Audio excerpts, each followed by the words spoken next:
이제 미국 증시로 넘어가 보도록 하겠습니다. 미국 증시는요, 보합권 혼조세로 마감을 했습니다.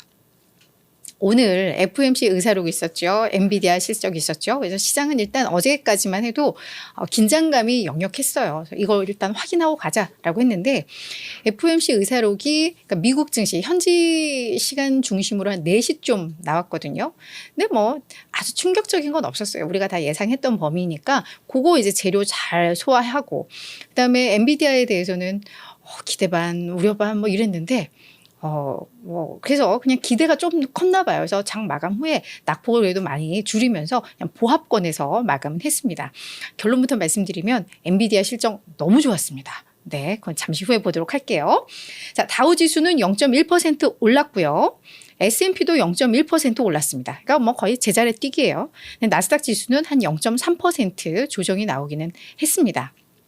근데 뭐 우리가 기다렸던 재료를 잘 소화하면 앞으로 또 이틀간 조정을 많이 받았기 때문에 더 부담 없이 갈 수도 있어요. 그런 측면에서 우리 시장 나쁘지 않다라고 볼 수 있을 것 같습니다. 자, FOMC 의사록에서는 과연 어떤 이야기들이 있었나? 사실 성명서가 공개가 됐고 1월 회의 이후에 성명서가 공개가 됐고 기자회견을 하면서 대충 우리 이 의사록에 남긴 내용들 저희 다 봤어요. 그렇게 그냥 정리를 하시면 될 것 같습니다.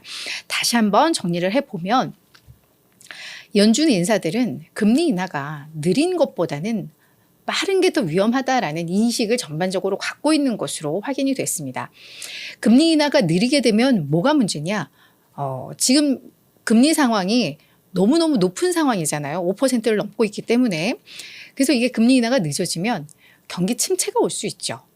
그런데 연준 인사들은 이 느린 것보다 빠른 게 더 위험하다라고 본다라는 것은 경제 상황은 그만큼 여유가 있다라고 보는 거죠. 다만 빠르면 어떻게 되느냐?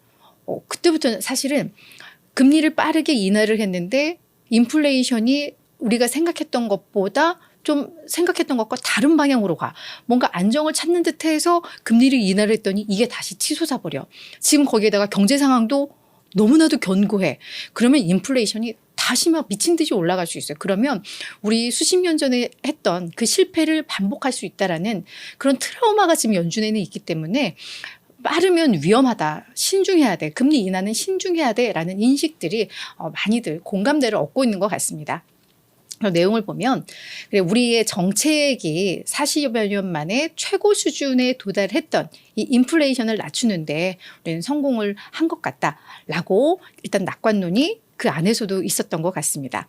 그래서 아마도 이제 금리 인상은 거의 이제 더 이상은 안 해도 되겠다라는 인식도 있었던 것 같아요. 다만 그렇다고 해서 금리를 너무 빨리 인하하는 것은 위험하다. 그래서 우리가 계속해서 데이터를 더 확인을 하면서 신중하게 평가할 필요가 있다라고들 이야기를 한 것 같습니다.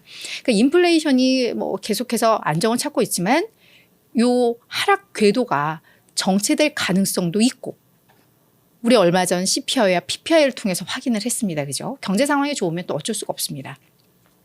2%를 향해서 지속적으로 움직일 것이라는 더 큰 확신을 얻은 후에 우리 금리 인하를 하자라고 이야기들을 하고 있는 거죠. 물론 연준 인사 중에서도 일부는 오랫동안 지나치게 제한적인 금리 상황을 유지한다면 그러니까 높은 금리를 그냥 유지한다면 인하하지 않고 유지한다면 경제가 하방으로 떨어질 경제가 침체될 그 위험이 있어라는 지적도 있었다고 해요. 하지만 이 지적을 하는 사람들은 오히려 소수였고 금리를 빨리 인하면 위험해. 더 확인해야 돼. 신중해야 돼라는 게 다수였다라는 걸 이 의사록을 통해서 확인을 할 수 있었습니다. 그래서 연준에서는 인플레이션의 추가적인 진정, 더 안정화되는 게 예상보다 오래 걸릴 수도 있다라고 이제 판단을 하고 있다라는 거죠. 이런 의사록이 공개가 되면서 일단 시장은 그래도 안도했어요. 크게 충격적인 내용은 없었잖아요.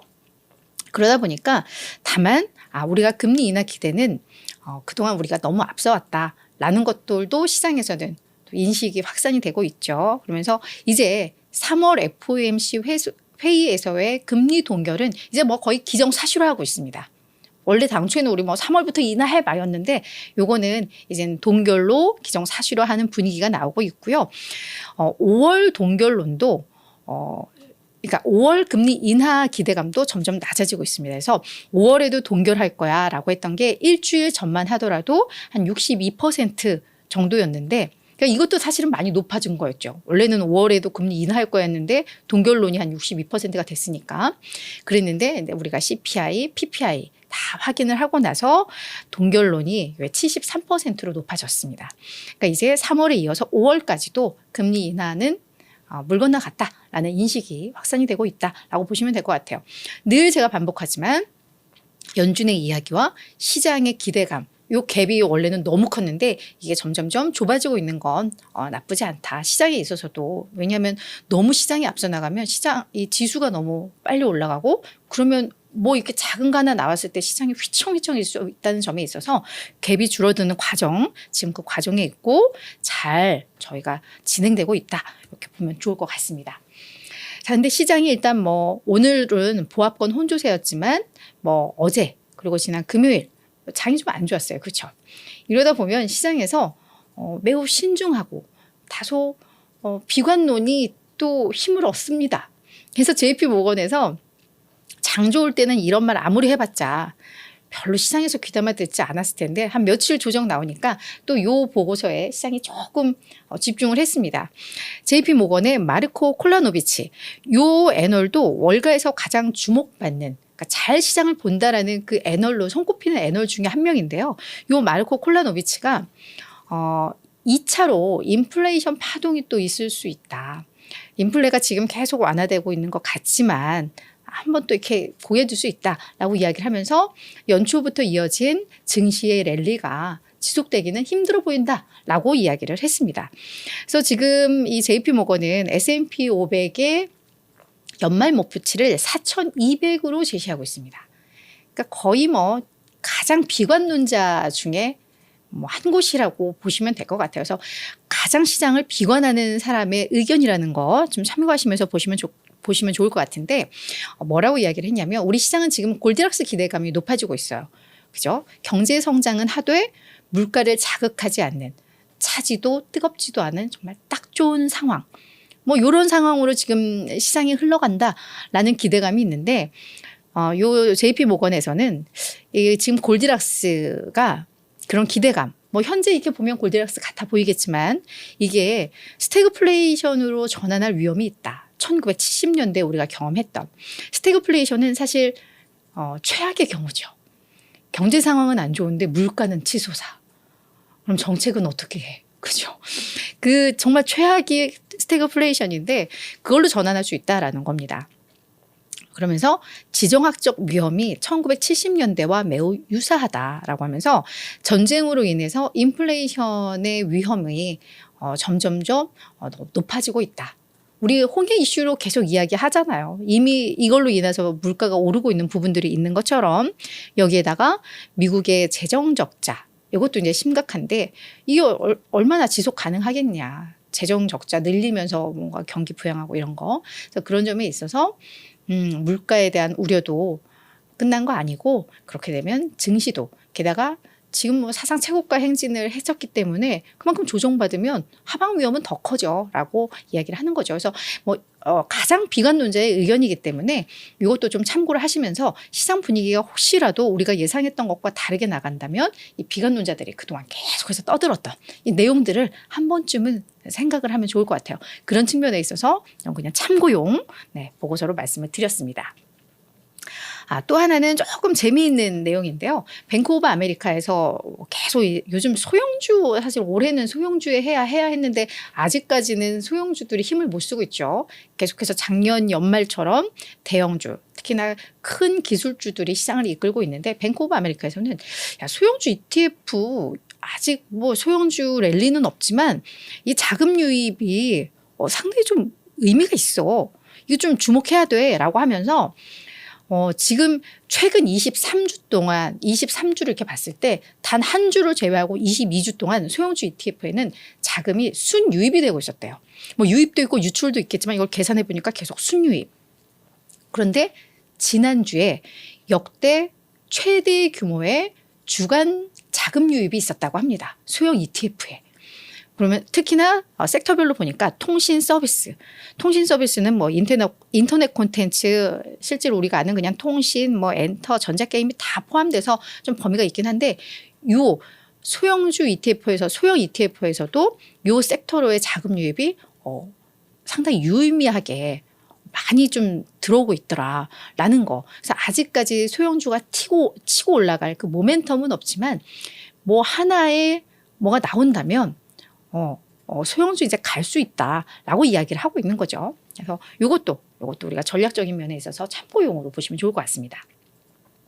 마지막으로는 아마존 이야기입니다. 아마존이 다우존스 산업평균지수의 다음 주 월요일부터 편입이 됩니다. 대신에 소매 약국체인 요 월그린스 부츠 얼라이언스는 이제 다우존스 30개 종목 정말 블루칩으로 구성된 여기에서 이제 월그린스 부츠는 빠지고 아마존이 들어가게 되는 건데요. 이 부분에 대해서 그래서 아마존은 일단 주가가 한 1% 정도 오르고 이 월그린스 부츠 얘는 한 2.5% 빠졌는데 많은 이야기가 있습니다. 이 아마존이 들어가게 된 거는 월마트 효과다. 왜? 월마트가 다음 주 월요일부터 3대1 주식 분할이 돼요. 그죠? 그래서 주식 수는 한 주가 3주로 늘어나는 대신에 주가는 3분의 1토막이 나죠. 근데 이 다우존스 요 지수가 뭐 가중 평균을 낼 때, 가중치를 부여할 때 시총 기준이 아니라 주가 기준이라고 합니다. 그러니까 시총 기준이면 월마트는 변함이 없는데 이게 주가 기준으로 하면 주가가 3분의 1토막이 나니까 그렇게 되면은 요 필수 소비재 산업의 그 비중이 줄어드는 거예요. 다우존스에서. 그러다 보니까 이제 아마존이 그 역할을 하기 위해서 들어가는 거죠. 다만 이 월그린스 부츠는 그동안 주가도 너무 부진했고 뭐 이러면서 아마 편출이 되는 것 같은데 월그린스 부츠는 2018년 6월에 다우존스에 편입이 됐었으니까 6년 만에 편출이 되는 건데 최단 기록을 세웠다고 합니다. 다우존스에 편입됐다가 빠지는 그 기간이 6년이 이게 정말 기록적이라고 해요. 그래서 약간 어떻게 보면 좀 월그린스 부츠 입장에서는 조금 아쉬운 기록이긴 한데 뭐 이런 일도 있었다. 뭐 이렇게 이해를 하시면 좋을 것 같습니다. 이유TV 구독을 하시면 흥미롭고 재미있는 미국 종목 정보를 빠르게 받아보실 수 있습니다. 미국 주식이든 국내 주식이든 변동엔 이유가 있습니다. 자연히 모든 투자에도 이유가 있어야 합니다. 이유TV가 서학개미들의 길잡이가 되어 그 이유를 함께 찾아가겠습니다. 매주 화요일부터 금요일 오전 8시 유튜브 라이브로 찾아가는 이유 누나의 이유TV 많은 관심 부탁드립니다.